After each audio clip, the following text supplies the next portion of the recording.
Мы с Арсением идем по задворкам Санкт-Петербурга Великой и вышли к такому очень интересному месту. Это есть не что иное, как глухое пересечение железнодорожных путей. Перед нами один из съездов станции сортировочная, а это подъездной пункт, по всей вероятности, который Бывший. не используется, да. Но при Ставино вот это осталось. Блин, Довольно редкое явление, одноуровневое пересечение на такой общемагистральной линии. В Советском Союзе, да, собственно, и в России это можно по пальцам пересчитать такие места, где они есть. Если мы не берем подъездные пути, в России известное достаточно пересечение находилось в Старокалской области на станции Солончак или Верка. Да. Вот, мы сейчас на уже не действуем, а здесь вполне себе существует.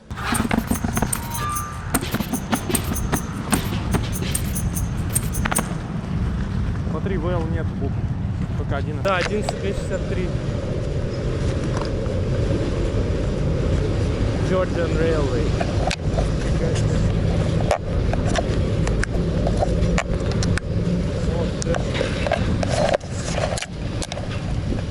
Блин, то есть, получается, они такой же дань по пути да? Получается. Но мне, конечно, нравится, когда они декоммунизировали Вильнюс.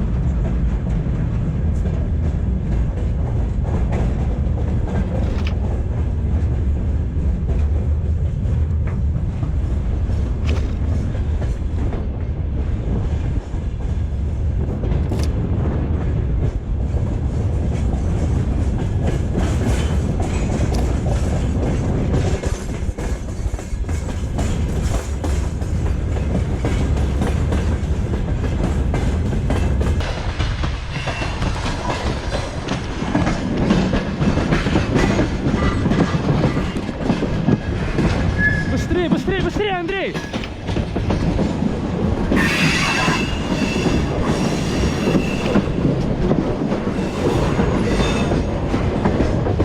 Настолько резко мы увидели поезд, сначала не поняли, куда он едет. В итоге в самые последние вагоны запрыгнули. Не сил даже снять. Время ровно 12 часов по местному.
Отсыпать сейчас просто и всю эту часть. Чему ходил? Нас, походу, да, цепляют?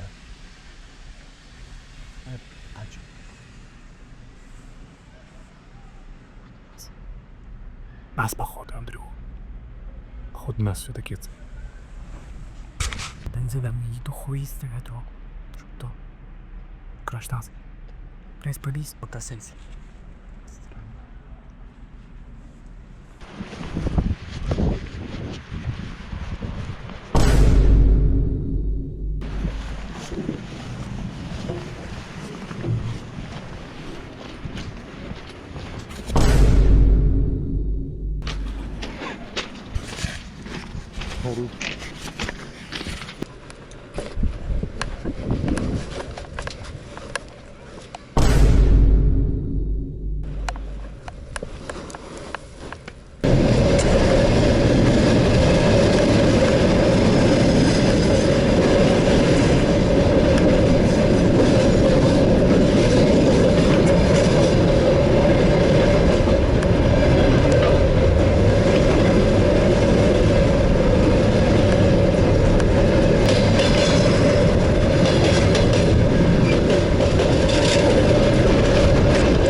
стопить. Там в горловине Батумской вагонник сидит. Не знаю, может он что-то ждет, может подцеп, может сейчас резервом что-нибудь пригонит. Я не думаю, что мне делать. Ребята уже на трассе, они стопят в сторону Боржоми. Что мне делать, не знаю. Либо подождать еще чуть-чуть, либо уже на трассу уходить, потому что уже буквально через час темно начнется. В общем, как оказалось, эти вагоны все прицепили к составу на Тбилиси. И чисто в теории, конечно, учитывая то, что тут довольно много поездов вот так вот останавливают и что-то к ним цепляют, можно было бы дождаться чего-то на Боржоме, ну, в ту сторону.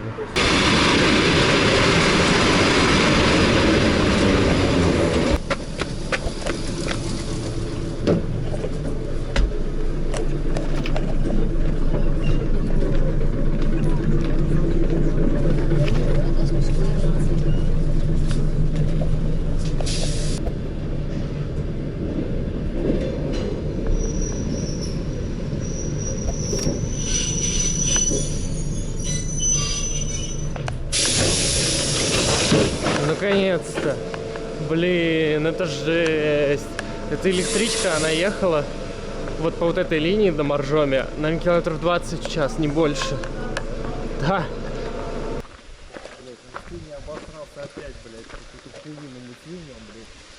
Бля, я тебе говорю, я без связи, без интернета, я не знал, что мне вообще делать. Один говорит сиди, другой говорит не сиди. Что делать, непонятно.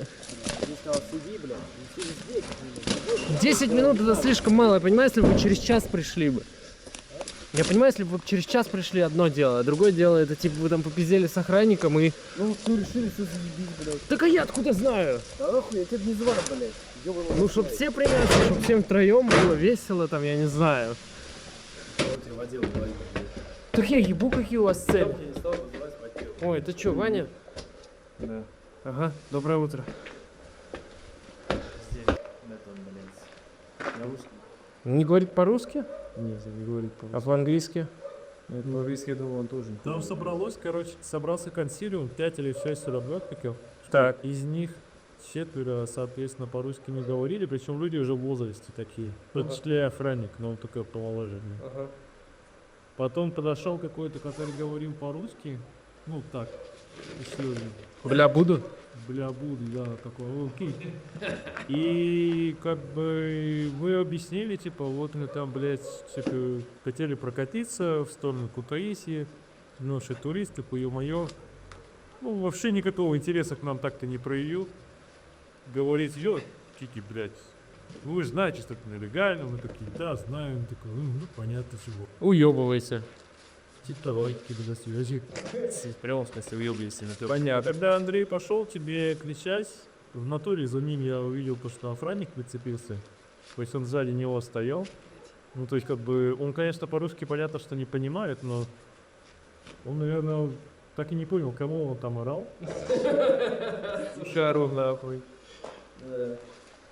И в итоге просто я ушел, и он тоже не знаю куда. А как так вышло, что вы решили резко свалить из вагона и не посмотрели даже по Палеву, что там происходит? Вообще похуй Мы нам попали, посмотрели, мы видели, что там хуйня. Просто увидели то, что откатывается вперед опер, который болото все управляется. И подумали, что, блядь, ты напалил, тебе надо просто вылазить уже. Если состав дар ДКС, соответственно, брать его. Так не, вроде так никогда не делают. Сначала расстояние делают, магистраль там продувают, все дела. Здесь продувался? Конечно, я слышал это. Не слышал, да. Ну, во-первых, я в такие ситуации лично никогда не попадал, а во-вторых, ну, я, конечно, не собираюсь ответственность на кого-то перекладывать, но Андрей сказал, что, блядь, надо двигаться, ну, нахуй. Да я тоже что-то проебался, забыл в этой хуйне, что да, они обычно цепляются, потом надо тормоза попробовать, а потом только... То есть я был в тот момент уверен, что он сразу только сейчас... Я тоже, я просто, видишь, мы же не знаем, это все-таки Армения, Грузия, они хуй знают, они, может, сразу хуя, блядь, и попиздили. Бля, пиздец, это было очень тупо, конечно. Ну, вообще, с одной стороны, да, но с другой стороны, блядь, был ли шанс потом? Я думаю, был, если бы мы чуть-чуть подождали и пропустили всех этих. Так ты же, блядь, видел, что поезд едет, ты же все равно не вылез. Ну, Так я не вылез только из-за того, что охранники были, я их видел. Я думал, мало ли они там ходят вокруг, потому что я слышал чьи-то шаги. а он, кстати, скорее, да, я думал, там уходили, кстати. Поэтому я сидел до последнего, ждал, чтобы какой-нибудь этот со звуком проехал бы поезд, типа встречный или попутный, чисто чтобы под звук вылезти. Но в итоге меня сначала чмуха подцепила, и только потом, вот как раз когда она поехала уже, и встречный этот контейнерный пролетел, я оттуда вылез. Бля, ну это пиздец. Я думал, типа, мы где-то вспалились по пути. Я уже, знаешь, я 2 часа вот эти сидел в вагоне. Я обдумывал, блин, а где мы могли спалиться? Может быть, в тоннеле? Может быть, в встречке? Где же это могло все произойти? А ну вот, оказывается, что. Да, по факту мы нигде не спались. Пиздец. Пиздец, блин. Ладно, короче, давайте спокойной ночи. Сейчас раскладываюсь. Раздайте мне кто-нибудь интернет буквально на 10-15 минут. И пойдем спать.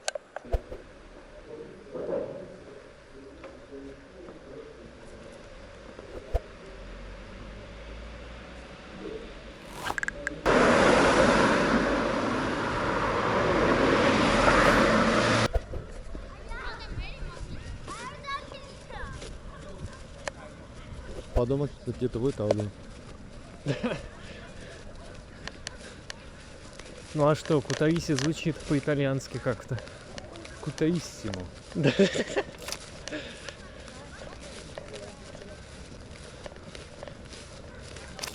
Хорошо, что нас довезли до сюда, потому что мы заколебались в гору подниматься. Потрясающе. Я как увидел, куда мы даже не знаем. Вот где. Что? В общем, у нас опять хостел. На этот раз несколько дней, потому что ребята хотят оставить свои чемоданы здесь и пойти по всяким объектам, которые находятся рядом с Кутаиси. А тем временем у нас прекрасный вид на Кутаиси. Правда, темно, ничего не видно.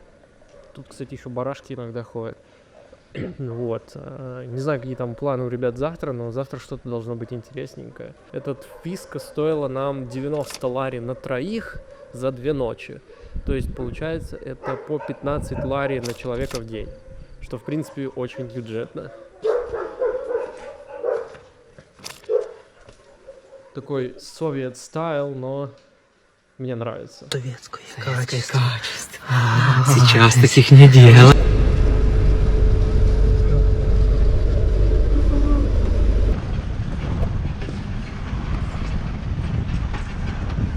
В общем, что-то произошло с нашей маршруткой, то ли она сломалась, то ли еще что-то. Мы не доехали буквально 4 километра, прям на трассе встали на дороге на этой. Что делать непонятно. На нашей маршрутке сломалось сцепление. Осталось 4 километра до точки назначения. У нас такая романтическая прогулка по горам. 10 лари стоит того. Кто-то уже пикник приедет. Всем, в принципе, похуй, никто никуда не торопится. Кроме нас. Наконец-то хорошие новости с этой поездки. Это то, что следующая маршрутка приехала достаточно быстро, и мы сейчас в нее сели. И все-таки едем на маршрутке эти доставшиеся 3 километра.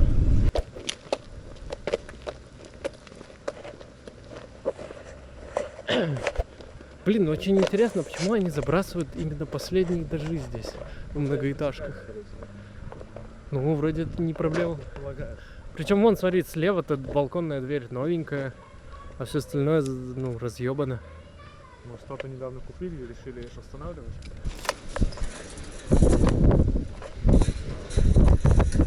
Оторвись.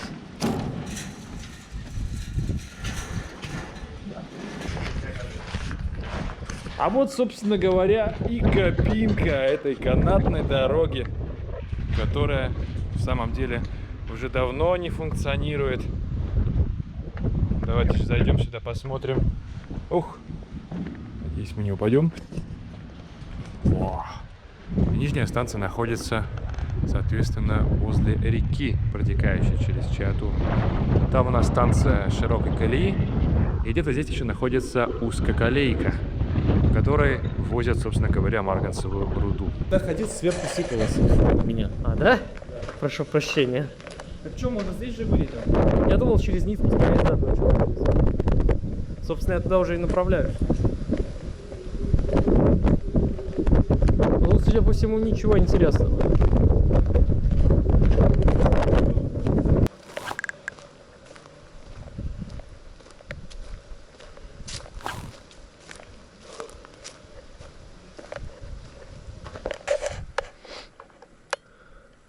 Коровки отдыхают.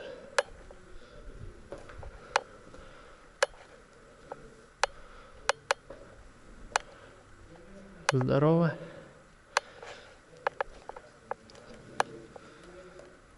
Tip the banyan. Baby, babies. Вот это бычара, да? Его, короче, лучше не беспокоить, вы думаете? Что-то он на меня как-то очень смотрит. Я просто из города, ребят, я не из деревни, я не шарю.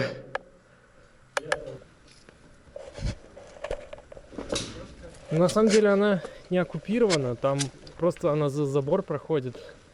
Ну, прям вокруг этой херни. Но я не знаю, можно ли обойти с той стороны, наверное, нет. Канатная дорога швейной фабрики находится на территории чьего-то участка. И мы сейчас не можем туда попасть. Поэтому, как говорится, хуй с ним. Идем дальше. А, да? Спасибо. Что там такое? В спаре, оказывается, билеты надо. Офигеть. Да?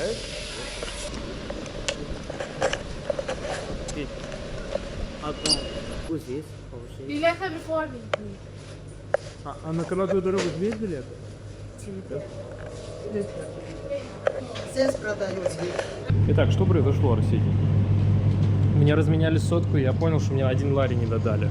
Нет, я не про это. Короче, мы только что купили билет на канатную дорогу непосредственно в Спаре. Смотрите, мы в продуктовом магазине. Вот. Билет стоит 50 тетри, такие условно 50 копеек. И покупается в овощном отделе Спара. Вот так вот.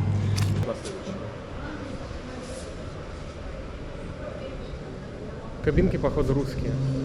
На них написано Рома. Да, все-таки это Пома. Хамсуа? Пома. Правда, я не знаю, кто это. Тут не написано. Фига себе, даже на Эльбрусе. Слушай, на Эльбрусе может быть и Рома. Ну, Виза нас кто-то карту упрощает жизнь. Не нужно вот эти вот танцы с бубном, с походами в Спар. Что да. Выглядит очень современно, на самом деле. Для поселка, для небольшого города. Вообще в Грузии еще такое. То есть нет вот этого разрушика, как в российской деревне заезжаешь, только какой-то депресняк ловишь. О, полетели.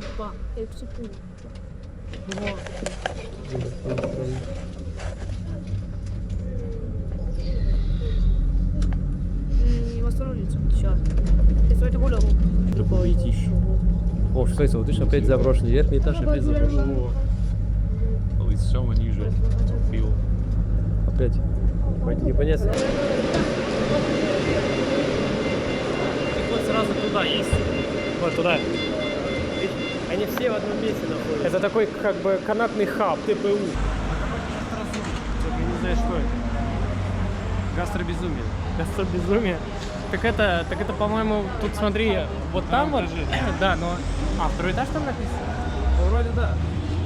У меня просто такое ощущение, что оно должно быть тут. Но тут что-то поменялось с того времени. Хинкали, смотри, Хинкали написано. Самое время, катайтесь. Логично. Да, мы перевели вот это вот меню, воспользовавшись Google переводчиком. Семья, рывок. Рывок за 10 лав. То, что нам нужно. А прорыв, Почему нам интересно, так- есть? Отрицательный рост тут есть? Нет. Мексиканский только есть. Эх, Мексиканский картофель вырезать 10 лафер. У нас теперь будет наша личная кабинка. Летим.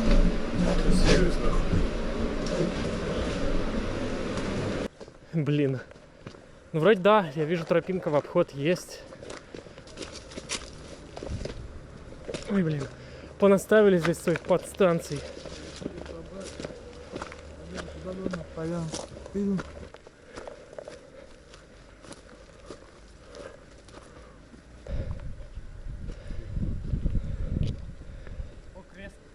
Да, нам мимо креста как раз.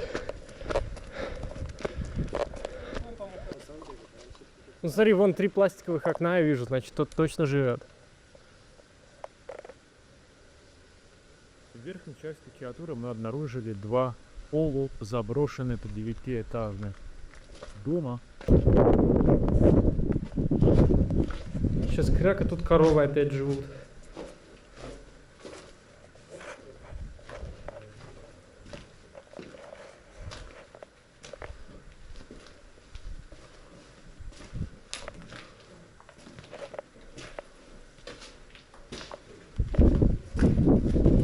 Нифига себе. Посмотрите. Смотрите сюда. Это по факту 2 дома, но здесь они имеют какой зазор. Ну и в этом доме тоже, конечно, видно живое. Да, то есть тут на замочек так. Пойдемте на самый верх. Чуть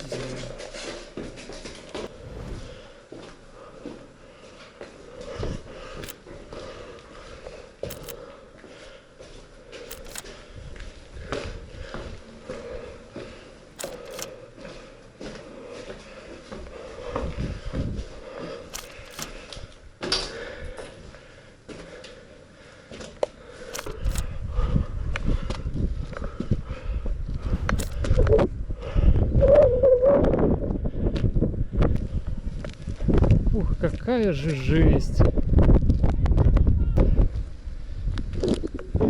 Походу в этом доме одна квартира только жилая вон там. Да-да-да.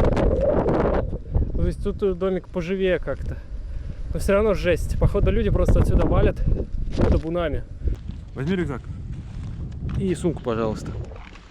В принципе, и так можно. На всякий.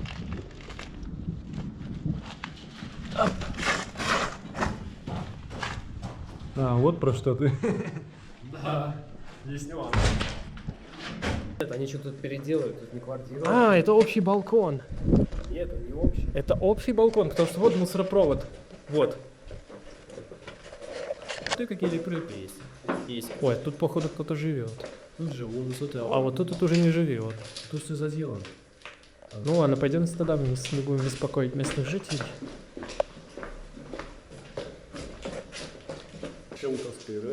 Да, я помню, где это дом. Вот и тут, походу, никто не живет. Она не то чтобы закрыта, она прям заколочена. Ну, пойдем дальше. А вот тут тоже нормально тащил. Нифига себе.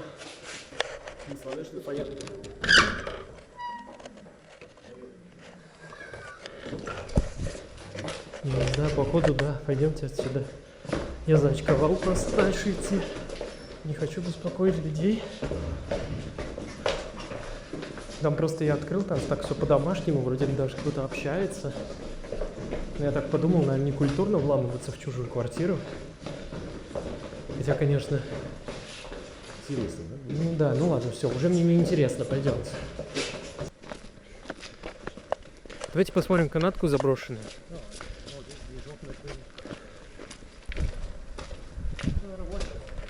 Радует то, что они ее отреставрировали. Смотри-ка. Ну-ка. Да, смотри. Брат, ты Вы не против, если мы пару фотографий сделаем? Мы просто интересуемся какими штуками. Спасибо.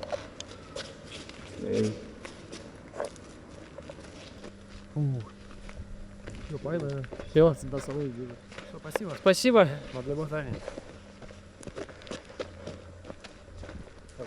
9 комарджоп из 10.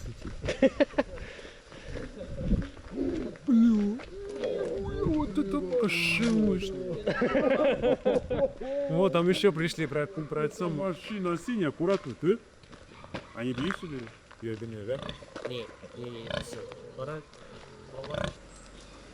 Здравствуйте. Здравствуйте. Спасибо. Ребята внезапно увидели расцепленный состав, и у нас вроде бы как даже намечался внезапный трейн-хоп в сторону юга. Как эта станция называлась? Застафония. Но, как оказалось, поезд расцеплен. Да, нихуя не проскочило. Я не говорю по-грузински. Вы что-то сказали? Матаребель. Электричка. Застафония. Аркатика. М? Аркатика. Арка. Хорошо, спасибо.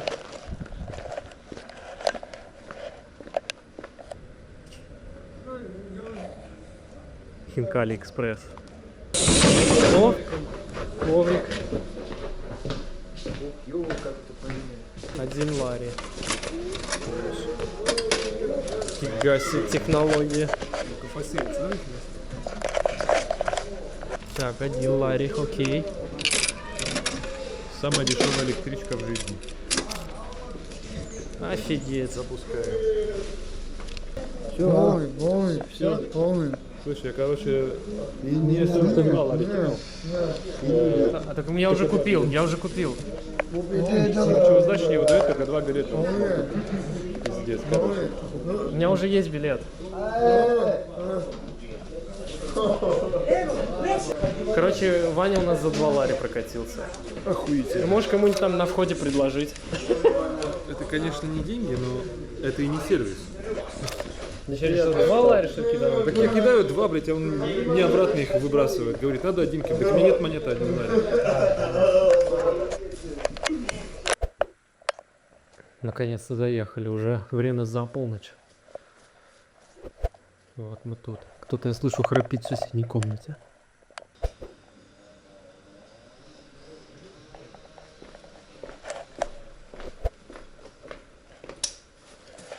Ну чё, пацаны, я пошел. Да, куда же, сам куда бежишь?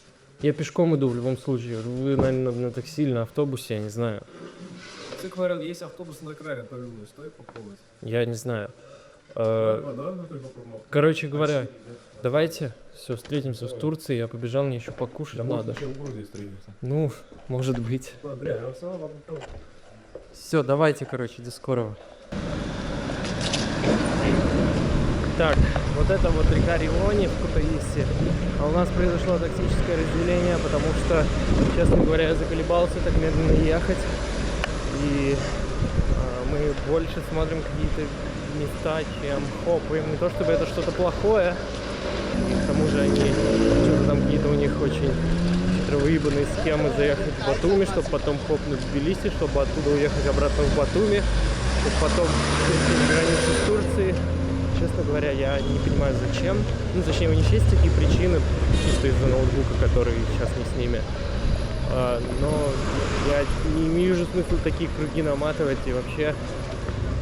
Поэтому я решил продолжить путь пока что один. Но, скорее всего, мы чуть-чуть попозже встретимся. А сейчас я иду на вокзал, чтобы купить билет до станции Каспий. Это там, где нас высадили. Причем, как оказалось, по очень-очень тупой причине. В общем, купил билет до Каспи за 8 лари. Сейчас поеду на вот такой вот штуке под выльником. Один вагончик.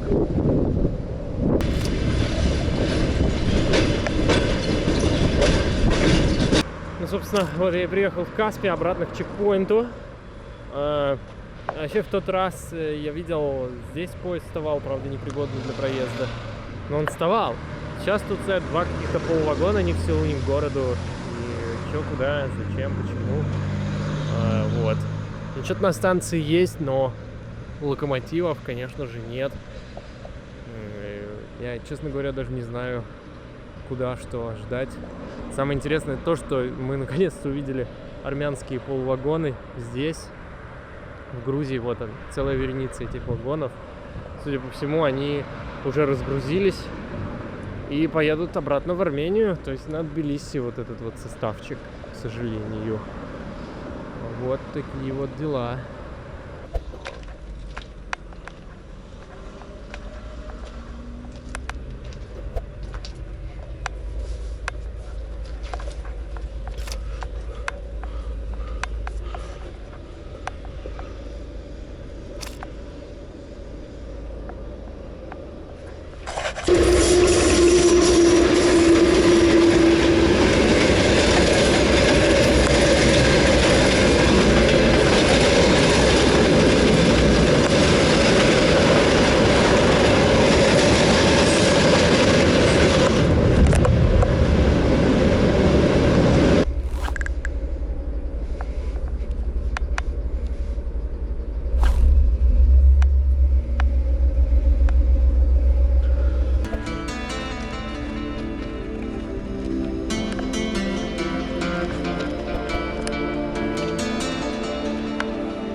Дальше, ну бей.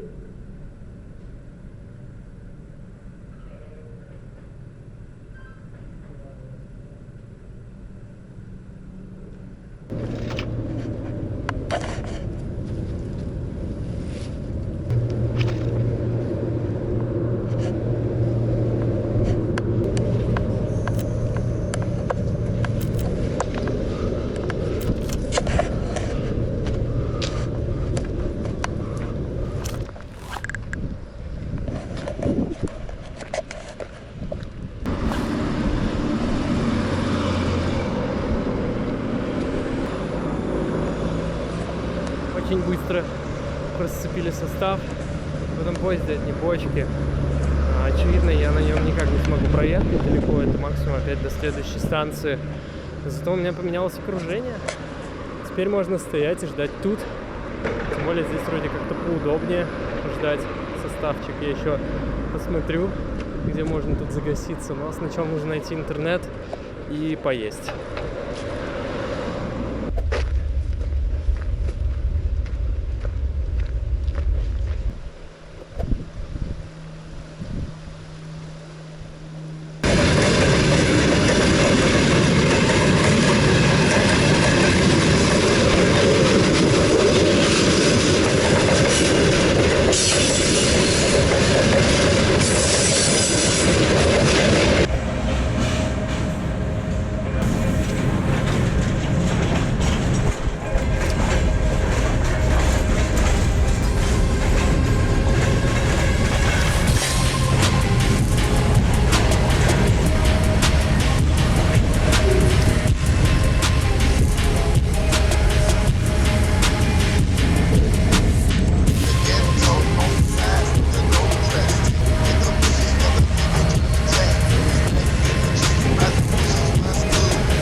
Ёбаный насвай, мы не успеем.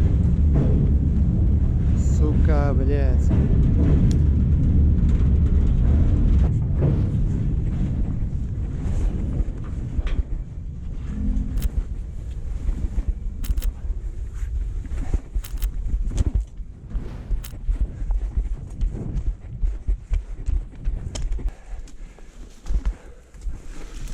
Возьми мой.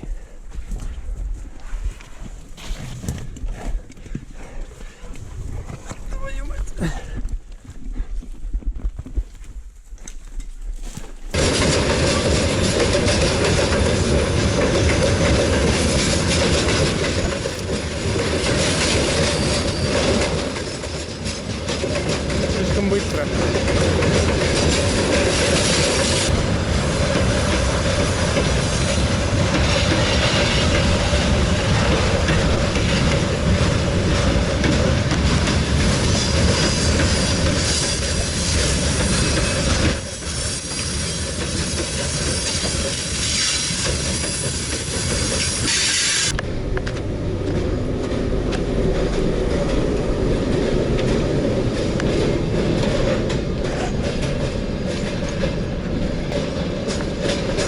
Тоже бочки.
и прицепили. Бля, я просто врезался в какой-то куст и перемолол его. Я опасался, что будет неудобно сходить с буханки, но все оказалось очень даже не Так, чё, пойдем к морю, что ли, выйдем тогда? Это будет самое логичное. Все равно близко. Приехали на Черное море. Блин, как тут тепло, а?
Одни бочки. Ну ладно. Вот этот мы подцепили уже. Дождь заканчивается и почти не кончился.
С меня хватит.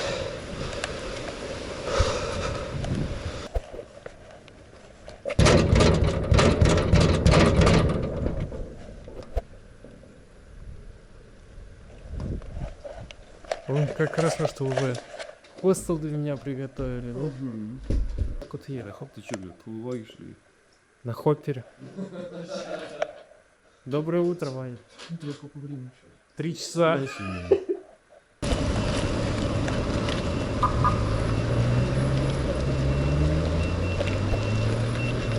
Было бы классно все-таки на этот кран сходить. Писаться? Переночевать в гамаке, да? Сентяк, а? Наконец-то я вижу свет. Слышишь? Есть свет. И не эти блядские дожди.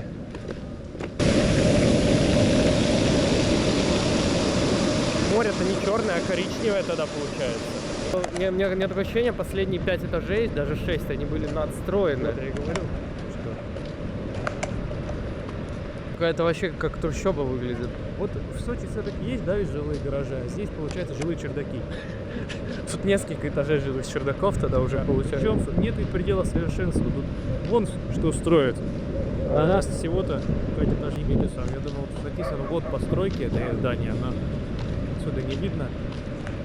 И нет, он все-таки не написан. А может раньше и будет. Может, X это значит 10-й год нашей эры? Может просто нету какого-то. Оно всегда строится, оно же не закончится.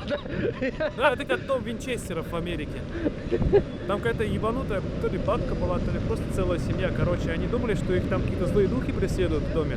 И если они будут строить его и строить, но все новые и новые комнаты, помещения, то духов не будет. И в натуре они, короче, нахуярили там несколько десятков комнат. И в это время, пока они строили, якобы их там никто не беспокоил. А по итогу получился такой дом, где куча тупиковых ходов просто бессмысленных. Но они должны были появиться, чтобы дом как бы строился. Вон еще, кстати, пустые окна. Очень интересный дом. Даже любопытно, сколько стоит снять здесь жилье, потому что на самом деле дом находится в крайне козырном месте с видом на море, прям на набережной. Наверное, стоит дорого, хотя условия там своеобразные могут быть. Она хотела, чтобы мы все перешли, видишь?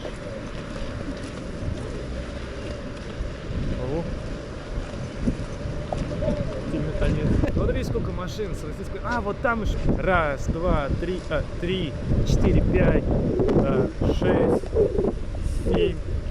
Ну, 7 вот поле зрения. Вон еще 8-я с 53-м регионом. Очень много. Еще, прошу. Ага. 197. Кстати, большинство москвичи. Хотя украинских номеров тоже много. Вот и встретились, два счастья.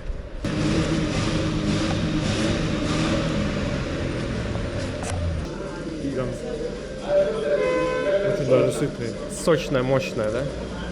Сытные. Второй.